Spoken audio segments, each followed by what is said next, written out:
Hello and welcome back. I'm Arthie Moore, your your show host for today, live on IBGR.network. And I want to say welcome to our radio show.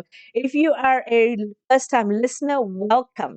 If you're a returning listener, absolute privilege and pleasure to be with you. This is so exciting, and this is one of my favorite topics that we're talking into. So, if you are here for the first time, I want to welcome you to go onto our ibgr.network website. The reason being is that all the things that I'm talking into now, I've created show notes. Every single one of our on air talent have created and written show notes in advance of each of these shows, and it's uploaded onto the ibgr.network website. When you go there, if you have missed any parts of our show, it is being recorded and then it is uploaded as a podcast, which allows you to then use this wherever you're at or even share it with people. So I'd love to encourage you to share this. The www.ibgr.network. It's that simple. Now, our radio station is based in USA, in Virginia, USA. But the brilliance about it is that we are live every single day looking at all of the various needs of a business owner, whether they want to start, grow, or exit a business. Everything that you need to know is here on our platform. And don't forget to download our app, which is available on Apple, on iOS, as well as Play Store. Now, that allows you to connect with all of us on air talent and engage with us, talk to us, share with us your ideas and where you want to go in life and how we can add value to you as well. So we look forward to engaging, we look forward to encouraging, we look forward to sharing with you in every way that we can. Now I'm talking into my topic, and you're listening into season 4. We're on episode 6, and what I'm talking about is a global entrepreneur encourages diversity and inclusion. I'm talking into the impact that it has on business, the impact that it has on relationship building, the brilliance and the beauty of connecting at a level that is deeper than a lot of people know and understand. I'm talking about engaging in a way that is so powerful and so meaningful that you never have to lose your people. So when you're talking about talent retention, we're talking about respect in the company, when you're talking about values driven individuals, they are all buying into who you are and your organization because you understand how to be inclusive of the human being and their diverse needs. When you're looking at diversity, we're talking about the diverse needs, expectations, wants, belief systems, and experiences of the human being in front of you. I am not limiting it to the color of somebody's skin, the age, or the gender, or the sexual orientation, or their religion. And I know that in our world right now, there are injustices everywhere where there are women who are not given the privileges that they deserve based on the work and the output and the performance. Understand that there's a discrepancy in gender based violence. I understand that there is bullying against women in the work environment. I realize that the glass ceiling effect was built to create awareness that there is a divide and a limitation put on men and women in the work environment. Now that we have women empowerment, we now prevent men from developing. So, can you see the imbalances that I'm talking about? I am not limited to talking about one gender only. I understand that diversity and inclusion is looking at everybody's issues. I'm looking at people with disabilities. How are they treated within the work environment? Now, when you look at people with different sexual orientations and you look at the various aspects of diversity and inclusion from that area or that point of view, you realize that there's so much more you need to learn and understand as an entrepreneur, as a business owner, as a leader in your environment. There's so many areas that you can embrace compassionate ways of understanding the other person's journey in order for you to add value to them and encourage them to add value to you by sharing their wisdom and their innovative thinking. Now, if I had to look at an owner's perspective, I would have a lot of people asking me, but from an owner's perspective, why? I actually wrote this down for you. How do I embrace diversity and inclusion within my organization? And that's a brilliant question. How do I encourage diversity? By understanding it and implementing it within daily interactions. Even more powerful. Now, here's the one. What is the difference between diversity and inclusion? Well, diversity talks in to all of the various aspects of the human being. Inclusion is looking at how you can actually encourage the entirety of the human being into your space. That is as simple as it is for me. How do I look at every human being and include them in my space in a way that makes them feel valued, valuable, respected, and honored as a human being? That's all I do. So when I look at diversity and inclusion, I'm not going to dumb it down to professional wording. I'm going to tell you the simplicity of what actually makes sense and how we can add value to people.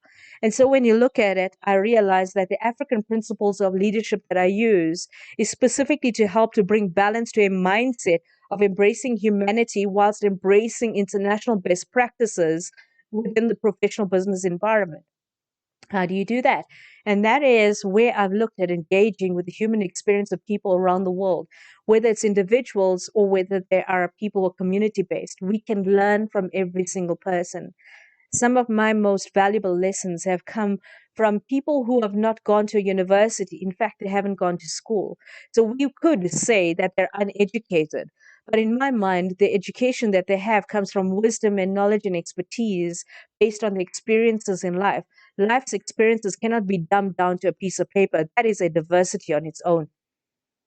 You cannot dumb people down to the fact that just because they do not have a PhD or they do not have a degree or a diploma that makes them less of a human being.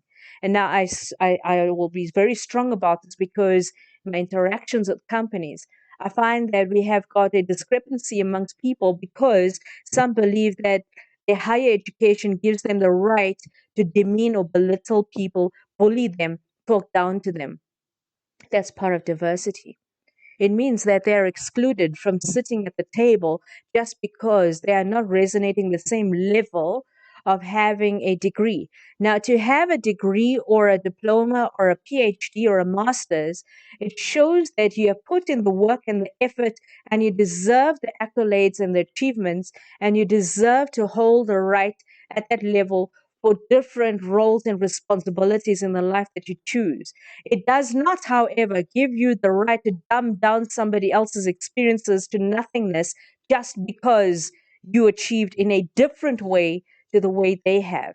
And so when I look at this is a very strong, and I will be very strong in the way I articulate myself when it comes to diversity and inclusion, because too many people suck up to each other and dumb down the reality of how people are interacted with, how people are spoken to, and how people are belittled in this human experience and this journey that we are all supposed to be on together. And so when we look at it from a different perspective, I realize that there's so many areas that we need to talk into right now. And I want to make sure that I don't miss out on the opportunity to talk about our African principles of leadership.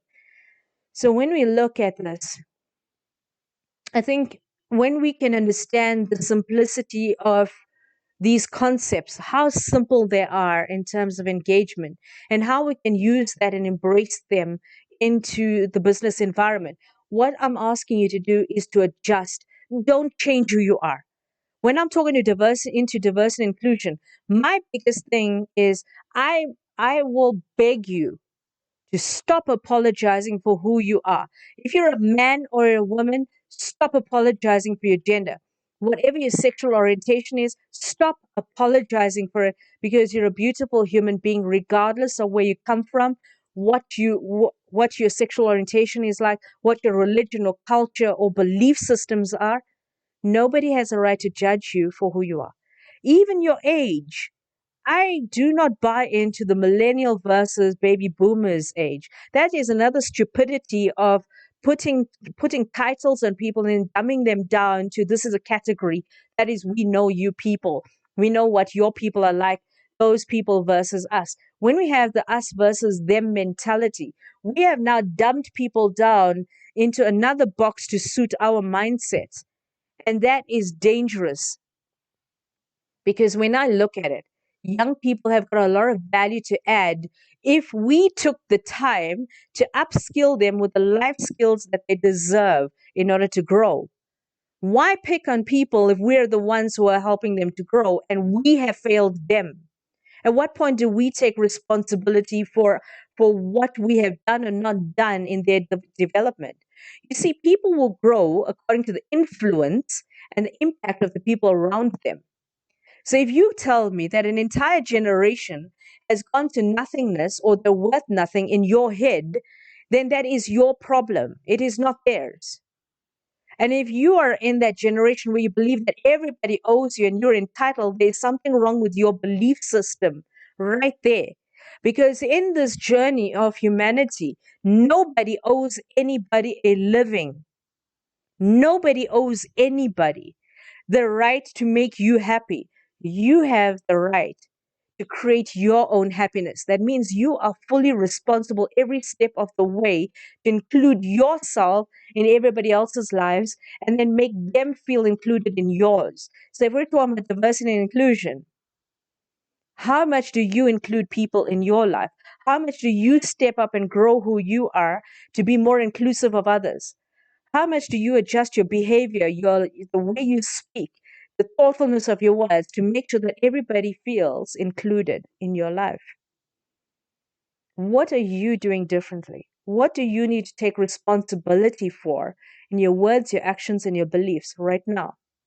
What have you done or not done? And when I look at African principles of leadership, I see that there are some areas that would be worthwhile delving into, and I will give you just some of the snippets. It is that there's only one race, and that's the human race. It is something that a lot of people talk into, but understand the depth of what they're saying. Stop dumbing everything down to racism of I hate that person. Please get over yourself.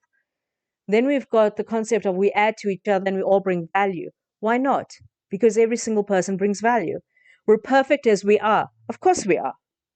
We are perfectly imperfect in everything that we do. And who said that we've got to be perfect for you?